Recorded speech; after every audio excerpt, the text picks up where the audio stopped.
अथ देवी कवच। ओम इस श्री चंडी कवच के ब्रह्मा ऋषि, अनुष्टुप छंद, चामुंडा देवता, अंगन्यास में कही गई माताएं बीज, दिग्बंध देवता तत्व हैं। श्री जगदम्बा की प्रीति के लिए सप्तशती के पाठांगभूत जप में इसका विनियोग किया जाता है। ओम चंडिका देवी को नमस्कार है। मार्कंडेय जी ने कहा, पितामह, जो इस संसार में परम गोपनीय तथा मनुष्यों की सब प्रकार से रक्षा करने वाला है और जो अब तक आपने दूसरे किसी के सामने प्रकट नहीं किया हो, ऐसा कोई साधन मुझे बताइए। ब्रह्मा जी बोले, ब्राह्मण, ऐसा साधन तो एक देवी का कवच ही है, जो गोपनीय से भी परम गोपनीय, पवित्र तथा संपूर्ण प्राणियों का उपकार करने वाला है। महामुने, उसे श्रवण करो। देवी की 9 मूर्तियां हैं, जिन्हें नव दुर्गा कहते हैं। उनके पृथक नाम बतलाए जाते हैं। प्रथम नाम शैलपुत्री है, दूसरी मूर्ति का नाम ब्रह्मचारिणी है, तीसरा स्वरूप चंद्र घंटा के नाम से प्रसिद्ध है, चौथी मूर्ति को कूष्मांडा कहते हैं, पांचवी दुर्गा का नाम स्कंद माता है, देवी के छठे रूप को कात्यायनी कहते हैं, सातवां कालरात्रि और आठवां स्वरूप महागौरी के नाम से प्रसिद्ध है, नवीन दुर्गा का नाम सिद्धिदात्री है। ये सब नाम सर्वज्ञ महात्मा वेद भगवान के द्वारा ही प्रतिपादित हुए हैं। जो मनुष्य अग्नि में जल रहा हो, रणभूमि में शत्रुओं से घिर गया हो, विषम संकट में फंस गया हो तथा इस प्रकार भय से आतुर होकर जो भगवती दुर्गा की शरण में प्राप्त हुए हों, उनका कभी कोई अमंगल नहीं होता। युद्ध के समय संकट में पड़ने पर भी उनके ऊपर कोई विपत्ति नहीं दिखाई देती। उन्हें शोक, दुहक और भय की प्राप्ति नहीं होती। जिन्होंने भक्ति पूर्वक देवी का स्मरण किया है, उनका निश्चय ही अभ्युदय होता है। देवेश्वर, जो तुम्हारा चिंतन करते हैं, उनकी तुम निःसंदेह रक्षा करती हो। चामुंडा देवी प्रेत पर आरूढ़ होती है, वाराही भैंसे पर सवारी करती है, ऐन्द्री का वाहन ऐरावत हाथी है, वैष्णवी देवी गरुड़ पर ही आसन जमाती है, माहेश्वरी वृषभ पर आरूढ़ होती है, कौमारी का वाहन मयूर है, भगवान विष्णु की प्रियतमा लक्ष्मी देवी कमल के आसन पर विराजमान है और हाथों में कमल धारण किए हुए हैं। वृषभ पर आरूढ़ ईश्वरी देवी ने श्वेत रूप धारण कर रखा है। ब्राह्मी देवी हंस पर बैठी हुई है और सब प्रकार के आभूषणों से विभूषित हैं। इस प्रकार ये सभी माताएं सब प्रकार की योग शक्तियों से संपन्न हैं। इनके सिवा और भी बहुत सी देवियां हैं, जो अनेक प्रकार के आभूषणों की शोभा से युक्त तथा नाना प्रकार के रत्नों से सुशोभित हैं। ये संपूर्ण देवियां क्रोध में भरी हुई हैं और भक्तों की रक्षा के लिए रथ पर बैठी दिखाई देती हैं। ये शंख, चक्र, गदा, शक्ति, हल और मुसल, खेतक और तोमर, परशु तथा पाश, कुंत और त्रिशूल एवं उत्तम शार्ंग धनुष आदि अस्त्र शस्त्र अपने हाथों में धारण करती हैं। दैत्यों के शरीर का नाश करना, भक्तों को अभय दान देना और देवताओं का कल्याण करना, यही उनके शस्त्र धारण का उद्देश्य है।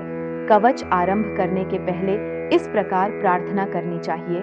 महान रौद्र रूप, अत्यंत घोर पराक्रम, महान बल और महान उत्साह वाली देवी, तुम महान भय का नाश करने वाली हो, तुम्हें नमस्कार है।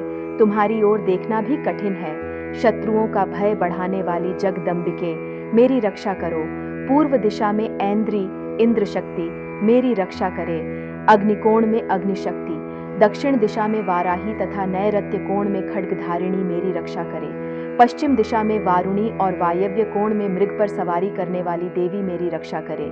उत्तर दिशा में कौमारी और ईशान कोण में शूलधारिणी देवी रक्षा करे। ब्रह्माणी, तुम ऊपर की ओर से मेरी रक्षा करो और वैष्णवी देवी नीचे की ओर से मेरी रक्षा करे। इसी प्रकार शव को अपना वाहन बनाने वाली चामुंडा देवी 10 दिशाओं में मेरी रक्षा करे। जया आगे से और विजया पीछे की ओर से मेरी रक्षा करे। वाम भाग में अजिता और दक्षिण भाग में अपराजिता रक्षा करे। उद्योतिनी शिखा की रक्षा करे। उमा मेरे मस्तक पर विराजमान होकर रक्षा करे। ललाट में माला धरी रक्षा करे और यशस्विनी देवी मेरी भौहों का संरक्षण करे। भौहों के मध्य भाग में त्रिनेत्रा और नथुनों की यमघंटा देवी रक्षा करे। दोनों नेत्रों के मध्य भाग में शंखिनी और कानों में द्वारवासिनी रक्षा करे। कालिका देवी कपोलों की तथा भगवती शांकरी कानों के मूल भाग की रक्षा करे। नासिका में सुगंधा और ऊपर के ओठ में चर्चिका देवी रक्षा करे। नीचे के ओठ में अमृत कला तथा जिह्वा में सरस्वती देवी रक्षा करे। कौमारी दांतों की ओर चंडिका कंठ प्रदेश की रक्षा करे। चित्र घंटा गले की घाटी की ओर महामाया तालु में रहकर रक्षा करे। कामाक्षी ठोड़ी की ओर सर्वमंगला मेरी वाणी की रक्षा करे। भद्रकाली ग्रीवा में और धनुर्धरी पृष्ठवंश मेरुदंड में रहकर रक्षा करे। कंठ के बाहरी भाग में नील ग्रीवा और कंठ की नली में नलकूबरी रक्षा करे। दोनों कंधों में खंगिनी और मेरी दोनों भुजाओं की वज्रधारिणी रक्षा करे। दोनों हाथों में दंडिनी और अंगुलियों में अंबिका रक्षा करे। शूलेश्वरी नखों की रक्षा करे। कुलेश्वरी कुक्षी पेट में रहकर रक्षा करे। महादेवी दोनों स्तनों की ओर शोक विनाशिनी देवी मन की रक्षा करे। ललिता देवी हृदय में और शूलधारिणी उदर में रहकर रक्षा करे। नाभि में कामिनी और गुह्य भाग की गुह्येश्वरी रक्षा करे। पूतना और कामिका लिंग की और महिष वाहिनी गुदा की रक्षा करे। भगवती कटिभाग में और विंध्यवासिनी घुटनों की रक्षा करे। संपूर्ण कामनाओं को देने वाली महाबला देवी दोनों पिंडलियों की रक्षा करे। नारसिंही दोनों घुट्टियों की ओर तेजसी देवी दोनों चरणों के पृष्ठ भाग की रक्षा करे। श्री देवी पैरों की अंगुलियों में और तलवासिनी पैरों के तलुओं में रहकर रक्षा करे। अपनी दाढ़ों के कारण भयंकर दिखाई देने वाली दंष्ट्रा कराली देवी नखों की ओर ऊर्ध्व के शिनी देवी केशों की रक्षा करे। रोमावलियों के छिद्रों में कौबेरी और त्वचा की वागीश्वरी देवी रक्षा करे। पार्वती देवी रक्त, मज्जा, वसा, मांस, हड्डी और मेद की रक्षा करे। आंतों की कालरात्रि और पित्त की मुकुटेश्वरी रक्षा करे। मूलाधार आदि कमल, कोशों में पद्मावती देवी और कफ में चूड़ामणि देवी स्थित होकर रक्षा करे। नख के तेज की ज्वालामुखी रक्षा करे। जिसका किसी भी अस्त्र से भेदन नहीं हो सकता, वह अभेद्या देवी शरीर की समस्त संधियों में रहकर रक्षा करे। ब्रह्माणी, आप मेरे वीर्य की रक्षा करें। छत्रेश्वरी छाया की तथा धर्मधारिणी देवी मेरे अहंकार, मन और बुद्धि की रक्षा करें। हाथ में वज्र धारण करने वाली वज्रहस्ता देवी मेरे प्राण, अपान, व्यान, उदान और समान वायु की रक्षा करें। कल्याण से शोभित होने वाली भगवती कल्याण शोभना मेरे प्राण की रक्षा करे। रस, रूप, गंध, शब्द और स्पर्श इन विषयों का अनुभव करते समय योगिनी देवी रक्षा करे तथा सत्वगुण, रजोगुण और तमोगुण की रक्षा सदा नारायणी देवी करे। वाराही आयु की रक्षा करे, वैष्णवी धर्म की रक्षा करे तथा चक्रिणी, चक्र धारण करने वाली देवी यश, कीर्ति, लक्ष्मी, धन तथा विद्या की रक्षा करे। इंद्राणी, आप मेरे गोत्र की रक्षा करें। चंडिके, तुम मेरे पशुओं की रक्षा करो। महालक्ष्मी, पुत्रों की रक्षा करें और भैरवी पत्नी की रक्षा करें। मेरे पथ की सुविधा तथा मार्ग की क्षेमकरी रक्षा करें। राजा के दरबार में महालक्ष्मी रक्षा करे तथा सब ओर व्याप्त रहने वाली विजया देवी संपूर्ण भयों से मेरी रक्षा करे। देवी, जो स्थान कवच में नहीं कहा गया है, अतएव रक्षा से रहित है, वह सब तुम्हारे द्वारा सुरक्षित हो, क्योंकि तुम विजयशालिनी और पाप नाशिनी हो। यदि अपने शरीर का भला चाहे तो मनुष्य बिना कवच के कहीं एक पग भी न जाए, कवच का पाठ करके ही यात्रा करे। कवच के द्वारा सब ओर से सुरक्षित मनुष्य जहां जहां भी जाता है, वहां वहां उसे धन लाभ होता है तथा संपूर्ण कामनाओं की सिद्ध करने वाली विजय की प्राप्ति होती है।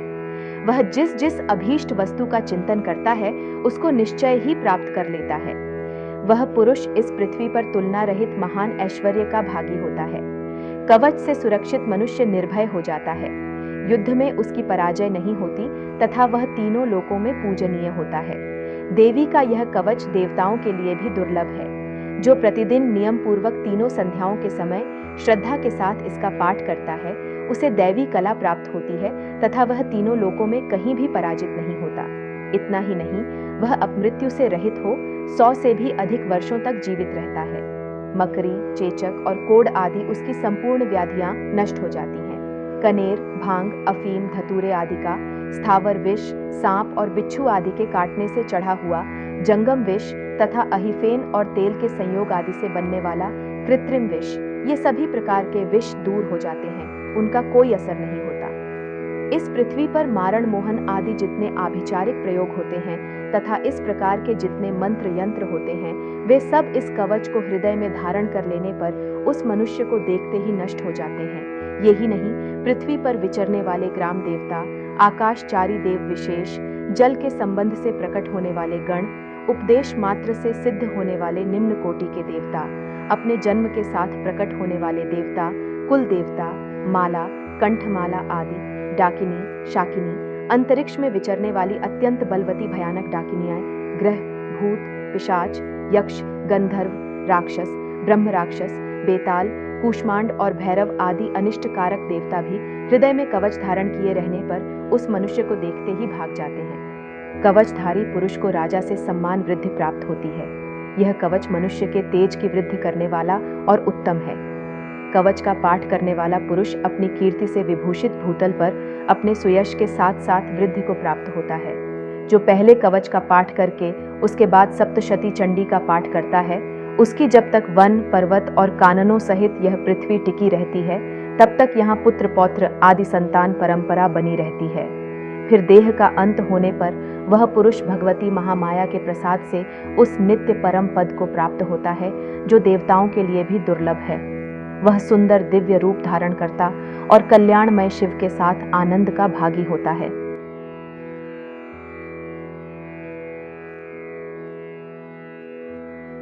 अत कीलक।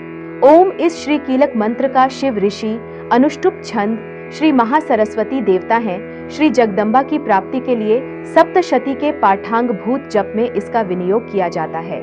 ओम चंडिका देवी को नमस्कार है। मार्कंडेय जी कहते हैं, विशुद्ध ज्ञान ही जिनका शरीर है, तीनों वेद ही जिनके 3 दिव्य नेत्र हैं, जो कल्याण प्राप्ति के हेतु हैं तथा अपने मस्तक पर अर्ध चंद्र का मुकुट धारण करते हैं, उन भगवान शिव को नमस्कार है।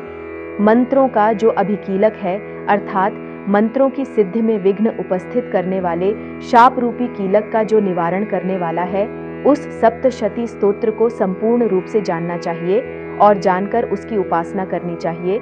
यद्यपि सप्तशती के अतिरिक्त अन्य मंत्रों के जप में भी जो निरंतर लगा रहता है, वह भी कल्याण का भागी होता है। उसके भी उच्चारण आदि कर्म सिद्ध होते हैं तथा उसे भी समस्त दुर्लभ वस्तुओं की प्राप्ति हो जाती है। तथापि जो अन्य मंत्रों का जप न करके केवल इस सप्तशती नामक स्तोत्र से ही देवी की स्तुति करते हैं, उन्हें स्तुति मात्र से ही सच्चिदानंद स्वरूपिणी देवी सिद्ध हो जाती हैं। उन्हें अपने कार्य की सिद्धि के लिए मंत्र, औषधि तथा अन्य किसी साधन के उपयोग की आवश्यकता नहीं रहती। बिना जप के ही उनके उच्चारण आदि समस्त आभिचारिक कर्म सिद्ध हो जाते हैं। इतना ही नहीं, उनकी संपूर्ण अभीष्ट वस्तुएं भी सिद्ध होती हैं। लोगों के मन में यह शंका थी कि जब केवल सप्तशती की उपासना से अथवा सप्तशती को छोड़कर अन्य मंत्रों की उपासना से भी समान रूप से सब कार्य सिद्ध होते हैं, तब इनमें श्रेष्ठ कौन सा साधन है? लोगों की इस शंका को सामने रखकर भगवान शंकर ने अपने पास आए हुए जिज्ञासुओं को समझाया कि यह सप्तशती नामक संपूर्ण स्तोत्र ही सर्वश्रेष्ठ एवं कल्याणमय है। तदनंतर भगवती चंडिका के सप्तशती नामक स्तोत्र को महादेव जी ने गुप्त कर दिया। सप्तशती के पाठ से जो पुण्य प्राप्त होता है, उसकी कभी समाप्ति नहीं होती, किंतु अन्य मंत्रों के जपजन्य पुण्य की समाप्ति हो जाती है। अतः भगवान शिव ने अन्य मंत्रों की अपेक्षा जो सप्तशती की ही श्रेष्ठता का निर्णय किया, उसे यथार्थ ही जानना चाहिए। अन्य मंत्रों का जप करने वाला पुरुष भी यदि सप्तशती के स्तोत्र और जप का अनुष्ठान कर ले, तो वह भी पूर्ण रूप से ही कल्याण का भागी होता है, इसमें तनिक भी संदेह नहीं है। जो साधक कृष्ण पक्ष की चतुर्दशी अथवा अष्टमी को एकाग्र चित्त होकर भगवती की सेवा में अपना सर्वस्व समर्पित कर देता है और फिर उसे प्रसाद रूप से ग्रहण करता है, उसी पर भगवती प्रसन्न होती है, अन्यथा उनकी प्रसन्नता नहीं प्राप्त होती। इस प्रकार सिद्धि के प्रतिबंधक रूप कील के द्वारा महादेव जी ने इस स्तोत्र को कीलित कर रखा है। सर्वत्र विचरते रहने पर भी इस संसार में उसे कहीं भी भय नहीं होता। वह अपमृत्यु के वश में नहीं पड़ता तथा देह त्यागने के अनंतर मोक्ष प्राप्त कर लेता है। अतः कीलन को जानकर उसका परिहार करके ही सप्तशती का पाठ आरंभ करे। जो ऐसा नहीं करता उसका नाश हो जाता है। इसलिए कीलक और निष्कीलन का ज्ञान प्राप्त करने पर ही यह स्तोत्र निर्दोष होता है और विद्वान पुरुष इस निर्दोष स्तोत्र का ही पाठ आरंभ करते हैं। स्त्रियों में जो कुछ भी सौभाग्य आदि दृष्टिगोचर होता है, वह सब देवी के प्रसाद का ही फल है। अतः इस कल्याणमय स्तोत्र का सदा जप करना चाहिए। इस स्तोत्र का मंद स्वर से पाठ करने पर स्वल्प फल की प्राप्ति होती है और उच्च स्वर से पाठ करने पर पूर्ण फल की सिद्धि होती है। अतः उच्च स्वर से ही इसका पाठ आरंभ करना चाहिए। जिनके प्रसाद से ऐश्वर्य, सौभाग्य, आरोग्य, संपत्ति, शत्रुनाश तथा परम मोक्ष की भी सिद्धि होती है, उस कल्याणमयी जगदम्बा की स्तुति मनुष्य क्यों नहीं करते?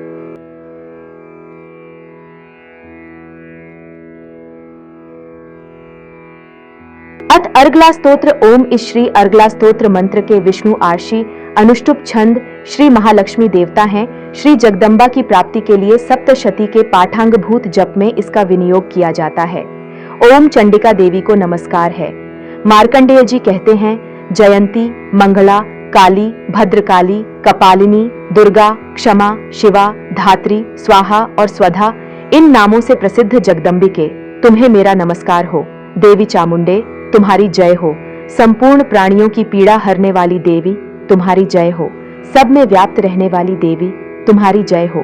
कालरात्रि, तुम्हें नमस्कार हो। मधु और कैटब को मारने वाली तथा ब्रह्मा जी को वरदान देने वाली देवी, तुम्हें नमस्कार है।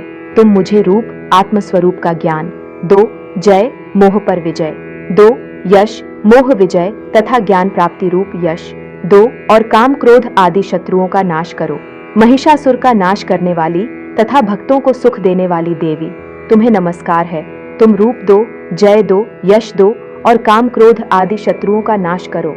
रक्त बीज का वध और चंड मुंड का विनाश करने वाली देवी, तुम रूप दो, जय दो, यश दो और काम क्रोध आदि शत्रुओं का नाश करो।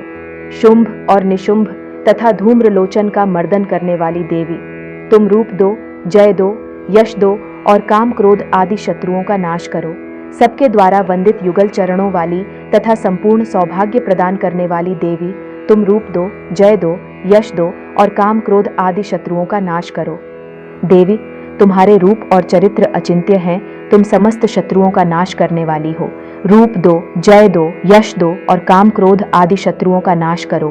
पापों को दूर करने वाली चंडिके, जो भक्ति पूर्वक तुम्हारे चरणों में सर्वदा मस्तक झुकाते हैं, उन्हें रूप दो, जय दो, यश दो और उनके काम क्रोध आदि शत्रुओं का नाश करो। रोगों का नाश करने वाली चंडिके, जो भक्ति पूर्वक तुम्हारी स्तुति करते हैं, उन्हें रूप दो, जय दो, यश दो और उनके काम क्रोध आदि शत्रुओं का नाश करो। चंडिके, इस संसार में जो भक्ति पूर्वक तुम्हारी पूजा करते हैं, उन्हें रूप दो, जय दो, यश दो और उनके काम क्रोध आदि शत्रुओं का नाश करो। मुझे सौभाग्य और आरोग्य दो, परम सुख दो, रूप दो, जय दो, यश दो और मेरे काम क्रोध आदि शत्रुओं का नाश करो। जो मुझसे द्वेष रखते हो, उनका नाश और मेरे बल की वृद्धि करो। रूप दो, जय दो, यश दो और मेरे काम क्रोध आदि शत्रुओं का नाश करो। देवी, मेरा कल्याण करो, मुझे उत्तम संपत्ति प्रदान करो। रूप दो, जय दो, यश दो और काम क्रोध आदि शत्रुओं का नाश करो। अंबिके, देवता और असुर दोनों ही अपने माथे के मुकुट की मणियों को तुम्हारे चरणों पर घिसते रहते हैं। तुम रूप दो, जय दो, यश दो और काम क्रोध आदि शत्रुओं का नाश करो। तुम अपने भक्तजन को विद्वान, यशस्वी और लक्ष्मीवान बनाओ तथा रूप दो, जय दो, यश दो और उसके काम क्रोध आदि शत्रुओं का नाश करो। प्रचंड दैत्यों के दर्प का दलन करने वाली चंडिके, मुझ शरणागत को रूप दो, जय दो, यश दो और मेरे काम क्रोध आदि शत्रुओं का नाश करो। चतुर्मुख ब्रह्मा जी के द्वारा प्रशंसित चार भुजा धारिणी परमेश्वरी, तुम रूप दो, जय दो, यश दो और काम क्रोध आदि शत्रुओं का नाश करो। देवी अंबिके, भगवान विष्णु नित्य निरंतर भक्ति पूर्वक तुम्हारी स्तुति करते रहते हैं। तुम रूप दो, यश दो और काम क्रोध आदि शत्रुओं का नाश करो। हिमालय कन्या पार्वती के पति महादेव जी के द्वारा प्रशंसित होने वाली परमेश्वरी, तुम रूप दो, जय दो, यश दो और काम क्रोध आदि शत्रुओं का नाश करो। शचीपति इंद्र के द्वारा सद्भाव से पूजित होने वाली परमेश्वरी, तुम रूप दो, जय दो, यश दो और काम क्रोध आदि शत्रुओं का नाश करो। प्रचंड भुजदंडों वाले दैत्यों का घमंड चूर करने वाली देवी, तुम रूप दो, जय दो, यश दो और काम क्रोध आदि शत्रुओं का नाश करो। देवी अंबिके, तुम अपने भक्तजनों को सदा असीम आनंद प्रदान करती रहती हो। मुझे रूप दो, जय दो, यश दो और मेरे काम क्रोध आदि शत्रुओं का नाश करो। मन की इच्छा के अनुसार चलने वाली मनोहर पत्नी प्रदान करो, जो दुर्गम संसार सागर से तारने वाली तथा उत्तम कुल में उत्पन्न हुई हो। जो मनुष्य इस स्तोत्र का पाठ करके सप्तशती रूपी महास्तोत्र का पाठ करता है, वह सप्तशती की जप संख्या से मिलने वाले श्रेष्ठ फल को प्राप्त होता है। साथ ही वह प्रचुर संपत्ति भी प्राप्त कर लेता है।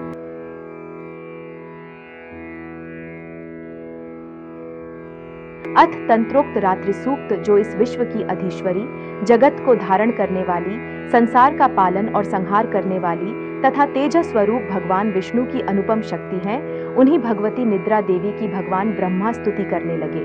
ब्रह्मा जी ने कहा, देवी तुम ही स्वाहा, तुम ही स्वधा और तुम ही वशटकार हो। स्वर भी तुम्हारे ही स्वरूप हैं। तुम ही जीवन दायिनी सुधा हो। नित्य अक्षर प्रणव में अकार, उकार, मकार इन 3 मात्राओं के रूप में तुम ही स्थित हो तथा इन 3 मात्राओं के अतिरिक्त जो बिंदुरूपा नित्य अर्धमात्रा है, जिसका विशेष रूप से उच्चारण नहीं किया जा सकता, वह भी तुम ही हो। देवी, तुम ही संध्या, सावित्री तथा परम जननी हो। देवी, तुम ही इस विश्व ब्रह्मांड को धारण करती हो। तुमसे ही इस जगत की सृष्टि होती है। तुम ही से इसका पालन होता है और सदा तुम ही कल्प के अंत में सबको अपना ग्रास बना लेती हो। जगन्मयी देवी, इस जगत की उत्पत्ति के समय तुम सृष्टि रूपा हो, पालन काल में स्थिति रूपा हो तथा कल्पांत के समय संहार रूप धारण करने वाली हो। तुम ही महाविद्या, महामाया, महामेधा, महास्मृति, महामोहरूपा, महादेवी और महासुरी हो। तुम ही तीनों गुणों को उत्पन्न करने वाली सबकी प्रकृति हो। भयंकर काल रात्रि, महारात्रि और मोहरात्रि भी तुम ही हो। तुम ही श्री, तुम ही ईश्वरी, तुम ही ह्री और तुम ही बोध स्वरूपा बुद्धि हो। लज्जा, पुष्टि, तुष्टि, शांति और क्षमा भी तुम ही हो। तुम खड्गधारिणी, शूलधारिणी, घोर रूपा तथा गदा, चक्र, शंख और धनुष धारण करने वाली हो। बाण, भूशुंडी और परिग सौम्यतर हो। इतना ही नहीं, जितने भी सौम्य एवं सुंदर पदार्थ हैं, उन सब की अपेक्षा तुम अत्यधिक सुंदरी हो। पर और अपर, सबसे परे रहने वाली परमेश्वरी तुम ही हो। सर्वस्वरूपे देवी, कहीं भी सत असत रूप जो कुछ वस्तुएं हैं और उन सब की जो शक्ति है, वह तुम ही हो। ऐसी अवस्था में तुम्हारी स्तुति क्या हो सकती है? जो इस जगत की सृष्टि, पालन और संहार करते हैं, उन भगवान को भी जब तुमने निद्रा के अधीन कर दिया है, तब तुम्हारी स्तुति करने में यहाँ कौन समर्थ हो सकता है? मुझको, भगवान शंकर को तथा भगवान विष्णु को भी तुमने ही शरीर धारण कराया है। अतः तुम्हारी स्तुति करने की शक्ति किसमें है? देवी, तुम तो अपने इन उदार प्रभावों से ही प्रशंसित हो। ये जो दोनों दुर्धर्ष असुर मधु और कैटभ हैं, इनको मोह में डाल दो और जगदीश्वर भगवान विष्णु को शीघ्र ही जगा दो। साथ ही इनके भीतर इन दोनों महान असुरों को मार डालने की बुद्धि उत्पन्न कर दो।